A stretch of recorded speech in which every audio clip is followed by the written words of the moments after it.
वाक़ई करबला जा बुनियादी सबब। अरबस्तान में जेके कबीला क़दीम वक़्त खां रहंदा हुआ तन में कुरैश तमाम इज़त वारो कबीलो लिखियो वेंदो हुयो। कुरैश कबीले खे उहा इज़त इन करे हुई जो उहो कबीलो इल्म ऐं जुरियत वारो बि हुयो ऐं काबे जी सार संभाल ऐं हिफ़ाज़त बि संदन हवाले हुई। तन ॾींहंनि में काबो सारी मशरिकी दुनिया जो ज़ियारतगाह हुयो। साल ब साल परे परे जा ख़ुदा परस्त, बुत परस्त, नजूमी, रिमाल, जादूगर, शाइर, तारीख़दान वग़ैरह अची गॾु थींदा हुआ ऐं पंहिंजो पंहिंजो हुनर ऐं कमालियत जो जोहर उते अची ॾेखारींदा हुआ ऐं काबे जे संभालींदड़नि खे ॾन ऐं नज़राना पेश कंदा हुआ। पैगंबर इस्लाम हज़रत मोहम्मद जन जे ॾाॾे अब्दुल मुतलिब जो बि ॾाॾो अब्दे मुनाफ़ जो कुरैश कबीले जो सरदार ऐं काबे जो संभालींदड़ हुयो। तंहिंखे ॿ जाड़ा पुट ॼावा जन जूं पेशानियूं ॼमण वक़्तु ॻंढियल हुयूं जे तलवार सां कपे धार कयाऊं। उन ज़माने में फाल ऐं सोण जी मञता घणे क़दुरु हुई। तंहिं करे किने अॻ कथी कंदड़नि बर वक़्तु फ़तवा ॾिनी त ही जाड़ा भाइर जन खे तलवार सां धार कयो वियो आहे तन जे औलाद जे विच में हमेशह तलवार हलंदी रहंदी। उन्हनि जाड़नि भाइरनि मां वॾे जो नालो हो अब्दुल शम्स ऐं नंढे जो नालो हुयो हाशिम। जॾहिं अब्दे मुनाफ़ वफ़ात कई तॾहिं काबा जूं कुंजियूं संदसि वॾे पुट अब्दुल शम्स खे कीन मिलियूं पर नंढे पुट हाशिम खे मिलियूं जो निहायत जंगी जोधो ऐं हसीन जवान हुयो। उन वक़्त खां वठी ॿिन्ही भाइरनि अब्दुल शम्स ऐं हाशिम जे विच में अदावत शुरू थी जा तलवारुनि ताईं वञी पहुती।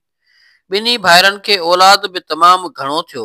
अब्दुल शम्स जो वॾो पुटु हुयो उमैया, तंहिं करे अब्दुल शम्स जो औलाद पाण खे बनी उमैया याने उमैया जो औलाद सॾाईंदो हुयो त हाशिम जो औलाद पाण खे बनी हाशिम या हाशमी सॾाईंदो हुयो।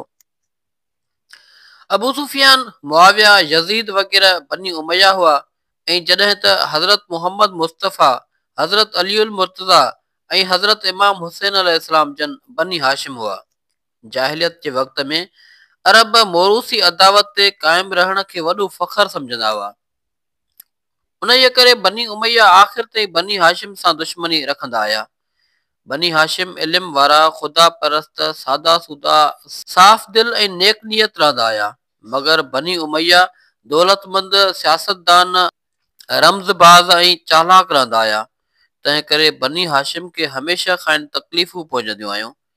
बनी उमैया कॾहिं ज़ाहिर ज़हूर ऐं कॾहिं ॻुझ गुह में बनी हाशिम सां लड़ंदा रहंदा हुआ। उन लाइ त कंहिं बि तरह बनी हाशिम जो शर्फ़ ऐं हैसियत घटिजे ऐं पाण अॻिरा रहनि। जॾहिं पैगंबर इस्लाम हज़रत मोहम्मद मुस्तफ़ा नबूवत जी दवा कई तॾहिं अबू सुफियान पहिरियों शख़्स हुयो जंहिं साणनि सख़्त अदावत ज़ाहिर कई। हू बनी उमैया कबीले जो वॾो सरदार ऐं वॾो दौलतमंद सौदागर हुयो। अमीर मुआविया उन जो पुटु हुयो ऐं यज़ीद पोटो हुयुसि। बदर, उहद ऐं खंदक वग़ैरह जहिड़ियूं सख़्त लड़ायूं जे पाण करीम सल्लल्लाहु अलैहि वसल्लम जन सां कुरैशन कयूं तन में कुरैशन जो सफ़ सालार बि अबू सुफियान हुयो। उहद जी जंग में पाण करीम सल्लल्लाहु अलैहि वसल्लम जन जो चाचो हज़रत अमीर हमज़ा जो जनाब अलीउल मुर्तज़ा जो बि सॻो चाचो हुयो। सो जॾहिं शहीद थियो तॾहिं अबू सुफियान जी ज़ाल हिंदा अदावत जे जोश विचां अमीर हमज़ा जे लाश मां जिगर कटे ऐं उहो पंहिंजे ॾंदनि सां करटे चॿाड़ियो हुयो। पाण करीम सल्लल्लाहु अलैहि वसल्लम जन जॾहिं मको फ़तह कयो तॾहिं अबू सुफियान सख़्त शिकस्त खाइण बाद औलाद समेत मुस्लमान थियो ऐं ॿिया बि सभु बनी उमैया इस्लाम में आया। हाणे बनी उमैया खे इस्लाम जे झंडे हेठि बनी हाशिमियुनि जो ताबेदार थी रहणो पियो पर उहा ताबेदारी संदनि दिलियुनि मां ख़ानदानी कीनो ऐं मोरूसी अदावत कढी न सघे।